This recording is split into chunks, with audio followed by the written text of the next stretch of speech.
In this episode, we get a look into Emilia's past, and it just continues to be her season. Hey there, my name is Rex, and let's discuss episode 42 of ReZero. This one, of course, picking up where the last one left off, where Emilia is facing her past, or starting her trial. Interestingly enough, though, she's joined by Echidna, and the two of them are in an illusory world of her past, not being able to interact with everything, just being able to observe everything. And it's kind of interesting. Of course, Echidna's still egging her on, still insulting her when she can, but she kind of eases back as we get more into what's going on. So really before the actual trial begins, or before things really get intense, it's a lot of Emilia witnessing different events and continuing to gain back her memories. As it's because, her memories were unlocked, and now seeing all this, a lot more of it is coming back to her. So it's really interesting that now we're getting a lot of just pieces set up, right? We get some important information that Emilia lived with her aunt, Fortuna, and that she was often not locked away, but basically locked away, placed in a little playroom while the adults did all the adult business stuff in this little forest town. And in this forest town lived other elves like her, and it was also protected by a contract with the spirits there. So a lot of interesting pieces. And we get more and more as Emilia is led by some lesser spirits to sneak out of her little room and just observe the adults and what they're doing. And here we see the witch's cult, and we see Beetlejuicer, but here just Juice, and seeming like a totally normal person. And that just completely threw me for a loop. Again, it's going to be important whatever is going on, but this technically being a prequel, as now Emilia's a kid in this, and on top of that, this is about 100 years or so before the events of the current anime, what's going on, it being a flashback.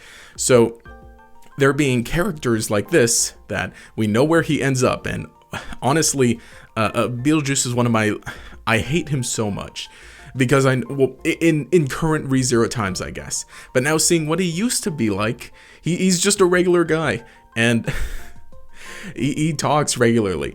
I'm really not used to seeing this, because I even hated in the episode of Isekai Quartet where he just pops up. It's like I know it's a comedy thing, but I just don't like him. Not that I hate him. He's a good character, a really good entertaining character. And it's good that I dislike him. But again, it being a prequel like this, it really just kind of shows how writing is done pretty well. Or at least, we'll see where it keeps going, because there's still more after this.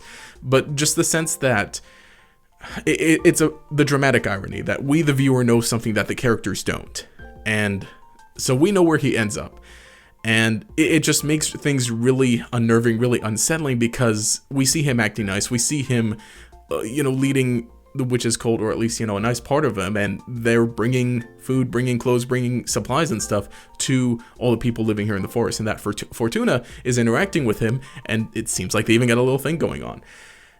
And we're introduced to Fortuna as, this mother figure for Emilia. And she's, just really nice. And so being introduced to him through that, it's some good things, some good writing in that. Like, we know Emilia, so we're introduced to Fortuna through Emilia, and then we're introduced to Juice through Fortuna, and we know what Juice ends up becoming, but now we see what he used to be like. Oh my gosh, it's just done really well. So things like this continue going on. They're talking very vaguely about whatever is going on here in the forest, about how Juice is very interested in Emilia, or at least, how she's doing, her well-being. He's genuinely interested in that. And the fact that Emilia is hidden away during this, it further emphasizes her overall importance to everything. And they keep also talking about the seal, which Emilia ends up finding with the help of the spirits leading her, being this locked up door. And so again, it's all just interesting pieces being set up and being introduced to us bit by bit in a very natural way. And again, through the lens of Emilia, who's going through the trial now, who's re-experiencing these memories that were originally locked and that she now is remembering. Again, just really good. It's quite a bit of information, I guess, overall, this whole episode. Like, honestly, this was a very nice episode. Almost nothing bad happened until the end. And again, us knowing what happens in the future with this. But it's just, man, good episode. And Emilia ends up running into Juice, and they end up meeting just in the forest, and he just breaks down crying. He's bawling in a good way. He's happy to meet Emilia because he knows whatever importance that she has, and he's just I don't want to say infatuated, but just enamored by her in that finally seeing her, meeting her for the first time. And so they all catch up, Fortuna, Juice, and Emilia, and it's like I said, nice little happy family. And they bring that up in that, yeah, it's basically a mother figure for Emilia and Fortuna, and with Juice being the one to stop by every once in a while and drop off all this stuff, sort of like a father-ish figure in a way.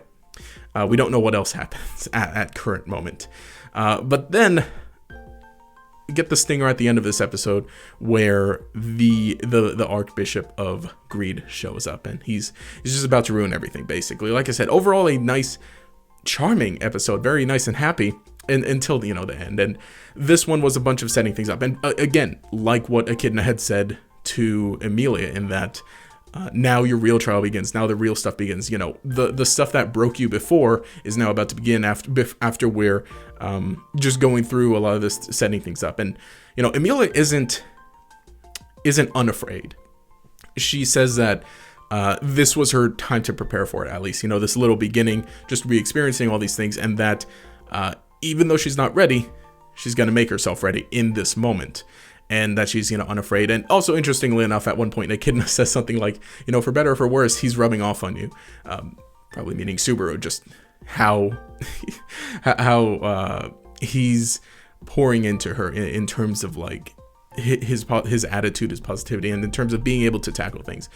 With Subaru's naivete, in a sense, but still also legitimate experience with trauma and dealing with it, because he literally deals with trauma not every episode, but basically every time he dies.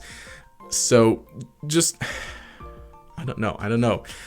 This episode was like a calm before the storm, and next episode is going to be the storm. I'm not ready for it, but it was a nice one. Just a lot of establishing stuff going on, introducing us to what's going on, to this world that Emilia is living in, again, which is very different from the world that we know now, and setting all this up. Now everything is just going to be, the floodgates are going to break open next episode, but definitely a fun one, definitely a good one. And like I said, with dramatic irony, it's probably even crazier for people who read the manga, people who read the novel, because it's even more dramatic irony for what they know compared to what anime onlys know. I kind of want to start reading it also. Maybe when this season ends, I'll start reading it so that I can kind of catch up to things and then be prepared for season 3 when we get that, hopefully. But let me know what you think in the comments below. Did you enjoy this episode? I guess not discussing theories, because it feels weird discussing that. Say, for a series like Yu-Gi-Oh! 7's at a review, it has no written source material to go off of, so the anime is only the brand new stuff. With ReZero, like I said, there's a manga before it, and before the manga, there's the novel. So the story's been around for a while, but now everybody finally getting to see it animated, getting to the general masses being able to see it. It's just really neat, really cool. Like I said, cute episode. I'm ready for it all to get destroyed. But if you enjoyed this video, leave a like, subscribe. If you think I'm doing a fine enough job, at least discussing ReZero, let me know. Hopefully we can make some other ReZero related content, other anime related content as well. But thank you guys so much for watching it. You can enable notifications, click that bell icon, leave a like, subscribe, show your support, typical stuff. But anyway, this has been Rex. Have a nice day.